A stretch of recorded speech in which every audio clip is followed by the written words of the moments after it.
Hello दोस्तों, उम्मीद करते हैं कि आप सभी अच्छे होंगे, खुश होंगे और स्वस्थ होंगे। आज हम एपीजे अब्दुल कलाम के बारे में बात करने जा रहे हैं। चलो चलते हैं अब्दुल कलाम के बारे में जानते हैं। अब्दुल कलाम, जो मिसाइल मैन और जनता के राष्ट्रपति नाम से भी जाने जाते हैं, भारतीय गणतंत्र के 11वें निर्वाचित राष्ट्रपति थे। वे भारत के पूर्व राष्ट्रपति, जाने माने वैज्ञानिक और इंजीनियर के रूप में विख्यात थे, जिन्होंने सिखाया जीवन में चाहे जैसी भी परिस्थिति क्यों न हो, पर जब आप अपने सपने को पूरा करने की ठान लेते हैं तो उन्हें पूरा करके ही रहते हैं। अब्दुल कलाम मसूदी के विचार आज भी युवा पीढ़ी को आगे बढ़ने के लिए प्रेरित करते हैं। इन्होंने मुख्य रूप से एक वैज्ञानिक और विज्ञान के व्यवस्थापक के रूप में 4 दशकों तक रक्षा अनुसंधान एवं विकास संगठन और भारतीय अंतरिक्ष अनुसंधान संगठन संभाला। वह भारत के नागरिक अंतरिक्ष कार्यक्रम और सैन्य मिसाइल के विकास के प्रयासों में भी शामिल रहे। इन्हें बैलिस्टिक मिसाइल और प्रेक्षण यान प्रौद्योगिकी के विकास के कार्य के लिए भारत में मिसाइल मैन के रूप में जाना जाता है। चलो जानते हैं एपीजे अब्दुल कलाम के प्रारंभिक जीवन के बारे में। 15 अक्टूबर 1931 को धनुषकोडी गांव में एक मध्यवर्गीय मुस्लिम अंसार परिवार में इनका जन्म हुआ। इनके पिता जैनुलाब्दीन ने, जो ज़्यादा पढ़े लिखे न थे न ही पैसे वाले थे, इनके पिता मछुआरों को नाव किराए पर दिया करते थे। अब्दुल कलाम संयुक्त परिवार में रहते थे। परिवार की सदस्य संख्या का अनुमान इस बात से लगाया जा सकता है कि यह स्वयं 5 भाई एवं 1 बहन थे और घर में 3 परिवार रहा करते थे। अब्दुल कलाम के जीवन पर इनके पिता का बहुत प्रभाव रहा। वे भले ही पढ़े लिखे नहीं थे, लेकिन उनकी लगन और उनके दिए संस्कार अब्दुल कलाम के बहुत काम आए। 5 वर्ष की अवस्था में रामेश्वर की पंचायत के प्राथमिक विद्यालय में उनका दीक्षा संस्कार हुआ था। उनके शिक्षक ईयादुरिया सेलोमन 5वीं कक्षा में पढ़ते समय उनके अध्यापक उन्हें पक्षी के उड़ने के तरीके की जानकारी दे रहे थे, लेकिन जब छात्रों को समझ नहीं आया तो अध्यापक उनको समुद्र तट ले गए, जहां उड़ते हुए पक्षियों को दिखाकर अच्छे से समझाया। इन्हीं पक्षियों को देखकर कलाम ने तय कर लिया कि उनको भविष्य में विमान विज्ञान में भी जाना है। कलाम के गणित के अध्यापक सुबह ट्यूशन लेते थे, इसलिए वह सुबह 4 बजे गणित की ट्यूशन पढ़ने जाते थे। अब्दुल कलाम ने अपनी आरंभिक शिक्षा जारी रखने के लिए अखबार वितरित करने का कार्य भी किया। कलाम ने 1950 में मद्रास इंस्टीट्यूट ऑफ टेक्नोलॉजी से अंतरिक्ष विज्ञान में स्नातक की उपाधि प्राप्त की है। स्नातक होने के बाद उन्होंने हावरक्राफ्ट परियोजना पर काम करने के लिए भारतीय रक्षा अनुसंधान एवं विकास संस्थान में प्रवेश किया। 1962 में वे भारतीय अंतरिक्ष अनुसंधान संगठन में आए। यहाँ उन्होंने सफलतापूर्वक कई उपग्रह प्रक्षेपण परियोजनाओं में अपनी भूमिका निभाई। परियोजना निदेशक के रूप में भारत के पहले स्वदेशी उपग्रह प्रक्षेपण यान SLV-3 के निर्माण में महत्वपूर्ण भूमिका निभाई, जिससे जुलाई 1982 में रोहिणी उपग्रह सफलतापूर्वक अंतरिक्ष में प्रक्षेपित किया गया था। चलो जानते हैं एपीजे अब्दुल कलाम के वैज्ञानिक जीवन के बारे में। 1972 में वे भारतीय अंतरिक्ष अनुसंधान संगठन से जुड़े। अब्दुल कलाम को परियोजना महानिदेशक के रूप में भारत का पहला स्वदेशी उपग्रह प्रक्षेपास्त्र बनाने का श्रेय हासिल हुआ। 1980 में इन्होंने रोहिणी उपग्रह को पृथ्वी की कक्षा के निकट स्थापित किया था। इस प्रकार भारत की अंतर्राष्ट्रीय अंतरिक्ष क्लब का सदस्य बन गया। इसरो लॉन्च व्हीकल प्रोग्राम को परिवहन चढ़ाने का श्रेय भी इन्हें प्रदान किया जाता है।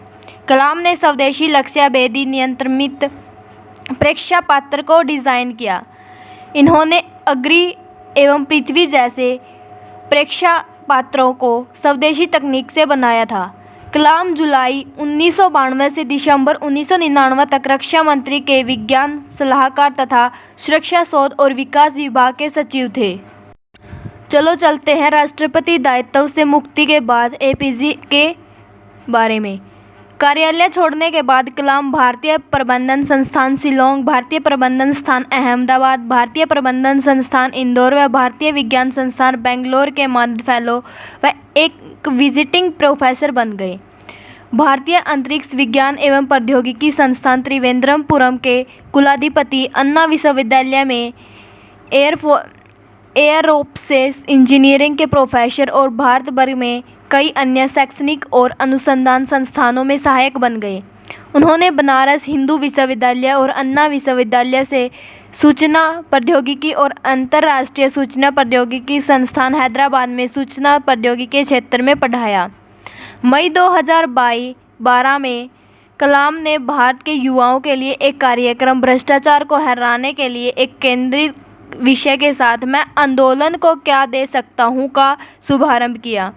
उन्होंने यहाँ तमिल कविता लिखने और चेन्नई नामक दक्षिण भारतीय स्ट्रिंग वाद्य यंत्र को बजाने का भी आनंद लिया।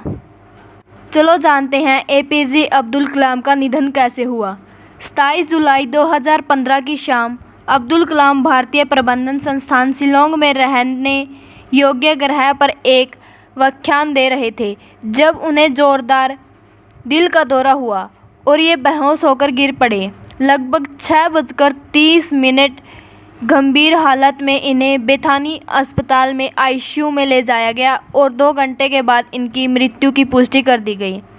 अस्पताल के सीईओ जॉन साइलोग ने बताया कि जब कलाम को अस्पताल लाया गया तब उनकी नब्ज और ब्लड प्रेशर साथ छोड़ चुके थे। अपने निधन से लगभग 9 घंटे पहले ही उन्होंने ट्वीट करके बताया था कि वह शिलोंग IIM में लेक्चर के लिए जा रहे हैं।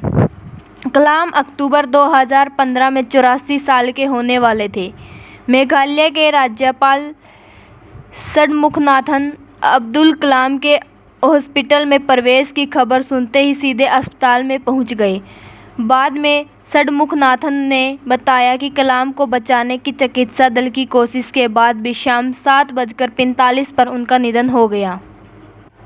अब्दुल कलाम ने साहित्यिक रूप से भी अपने विचारों को 4 पुस्तकों में समाहित किया है जो इस प्रकार हैं: India 2020 a vision for the new millennium, my journey तथा integrated minds, unleashing the power within India.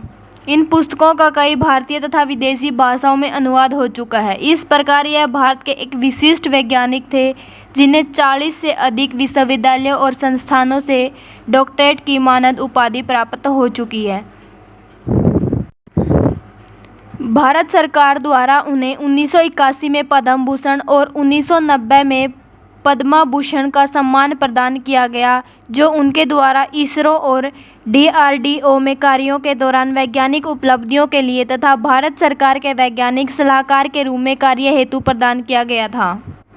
1997 में कलाम साहब को भारत का सर्वोच्च नागरिक सम्मान भारत रत्न प्रदान किया गया जो उनके वैज्ञानिक अनुसंधानों और भारत के तकनीकी विकास में अभूतपूर्व योगदान हेतु दिया गया था। वर्ष 2005 में स्विट्जरलैंड की सरकार ने कलाम के स्विट्जरलैंड आगमन के उपलक्ष्य में 26 मई को विज्ञान दिवस घोषित किया। नेशनल स्पेस सोसाइटी ने वर्ष 2013 में इन्हें अंतरिक्ष विज्ञान संबंधी परियोजना के कुशल संचालन और प्रबंधन के लिए वॉन ब्राउन अवार्ड से पुरस्कृत किया गया। धन्यवाद।